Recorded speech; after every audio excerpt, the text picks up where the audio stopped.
Disney version of the Hans Christian Andersen's original tale isn't too far off, except for a few minor and morbid details he left off. The storyline pretty much stays the same. She sees a prince almost drowning, so she saves his life.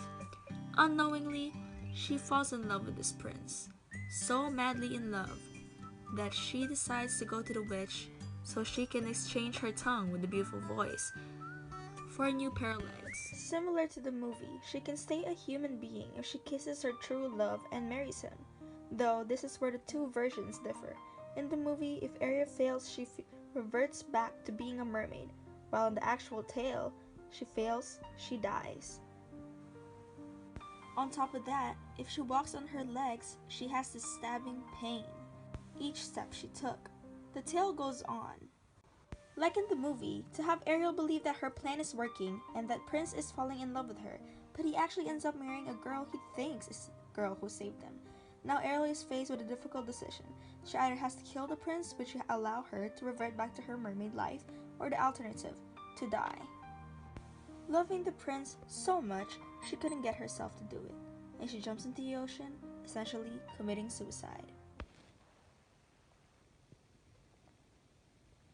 The Brothers Grimm version is really nothing like the Disney version, other than the fact that she loses her shoe. Before I toss you into the morbid stuff, the original version did not have any fairy godmother. Instead, she had a tree that she planted next to her mother's grave. 3 dresses pops up and under her mother's grave that she wore to 3 different balls. She had to be home by midnight, but the prince didn't want her to leave, so he covered the stairs in pitch, which caused her to lose her shoe. The prince tried so hard to look for the princess with the glass slipper. The stepsisters wanted the slipper so bad they cut off their toes and heels just to fit in them. Somehow the prince finds out who Cinderella it really is and marries her. The stepsisters then shows up at the wedding, only having both of their eyes pecked out by doves.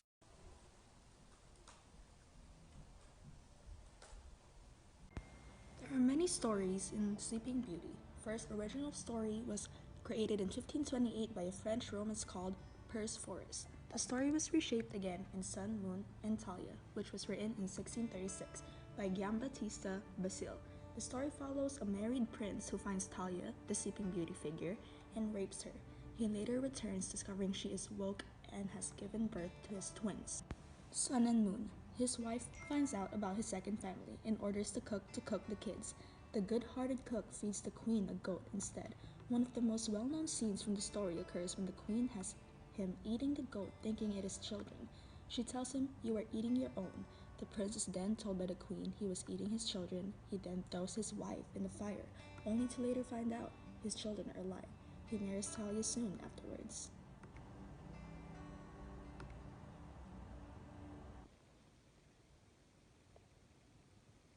In the Brothers Grimm, their version, the stepmother Snow White is also an evil queen, basically hires a hunter to kill Snow White in the forest, like in the movie. But the difference is that in the story, she asks him to bring back her heart and her liver. The hunter fails and brings back the boar, heart and liver, and the evil queen eats them, thinking they're the bodily possessions of Snow White. She ends up trying to kill Snow White 3 times, failing both. The 3rd time, she gives her an apple. She then faints and never wakes up. She ends up in a glass coffin when the prince finds her. He carries her away, creepily, while the dwarfs who are washing her body allow it. The motion of the carrying dislodges the poison apple from her throat, bringing her back to life. Then get married and invite the queen so she can dance off burning shoes and die.